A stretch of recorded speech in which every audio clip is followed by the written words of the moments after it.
Ms. Harris, why don't you tell us how you met Mr. Berry?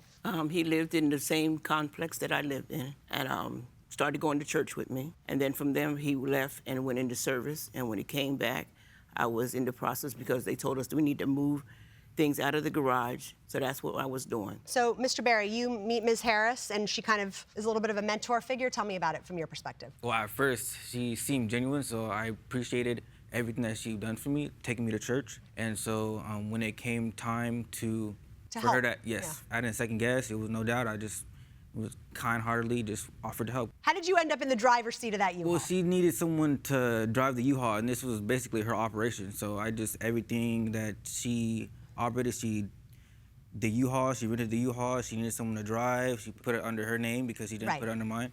And I was just that help to drive the U-Haul to the apartment complex. Ms. Harris, could you have driven the U-Haul yourself? Yes, I could have. Okay, why did we have Mr. Berry? I said, do you want to drive or you can drive my car? He says, I'll drive the U-Haul. I want to hear each of your kind of perspectives of what happened. But from your perspective, Ms. Harris, what happened with the accident?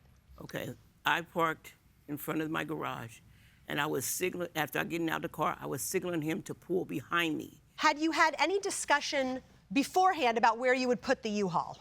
No, because I've had rented ones before, and they've seen how I park it. Got it. And he has seen it before when I had it there, obviously.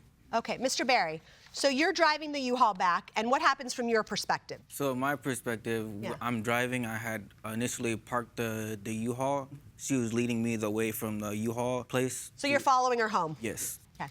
So then we get into the apartment, and she ends up parking the car. What happens is that she's on the phone, and I'm just waiting here, and there's where I parked the truck. There's like a walkway, so I'm blocking people from entering from their parking space to the walkway. And so she's on her phone, and I'm like, just waiting there. And so I took it upon myself because I didn't see any signaling. I'm expecting her to get out of the car and guide me like, hey, this is where I want you to go. But that wasn't the case. So she's in her car and she was on the phone. So I took it upon myself to park the U-Haul. Where it wasn't going to do because you were blocking people from getting to their parking spaces and from walking. And it was a red zone as well. It was a red zone. And you were in red zone? Yes. All right, Ms. Harris, how did you signal to him to kind of pull behind you? I got out of my car and I was doing like this, it pulled right here. Okay, and were you on the phone at the time? Excuse me? Were you on the phone? I had hung up already. Okay, you'd already hung up? Yes. So did you do that the minute you got there? After I finished get off the phone and I seen him coming around the corner, I'm like, this here, pull here. I see. And next thing I know, he was there. All right, I'm gonna go ahead and pass this to Judge Corriero. Well, thank you, Judge. Mr. Berry, how old are you? I'm 21, sir. You have a driver's license, I imagine. Yes, sir. Have you ever driven a U-Haul before? A U-Haul? No, I have not. And can you describe the truck? It was just like a typical moving truck, enough for a garage, like just really small. It wasn't Did you have huge. any difficulty driving it from the rental place? No. It was easy to steer? Yes, sir. Ms. Harris, the defendant was doing you a favor. Yes, sir. He was acting at your benefit. Yes, sir. Had you offered him any money? No, but I would have gave him some if... You would have? Yes. Because he was helping you? Right, yes. What did you tell him? I told him I was moving stuff out of the garage and that I was going to put it in another storage place. Let's see what it looks like.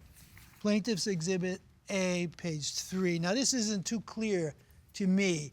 This is the top that was damaged. Right, that's where the truck hit it. right. Now, it's an outdoor garage, so you park and it's got an overhead covering. Is that right? Some of them have the Carport.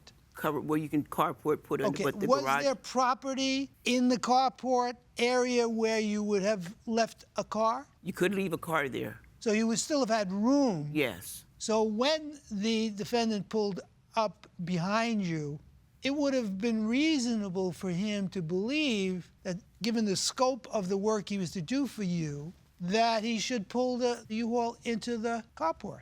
No. Why no? Because the height of it... Well, we know he made a mistake. Right. You didn't tell him not to pull into the carport, did you? No, I did not. Matter of fact, you didn't give him any instructions with respect to what to do once you arrived there, other than when you got out of the car, you kind of waved your hand to him.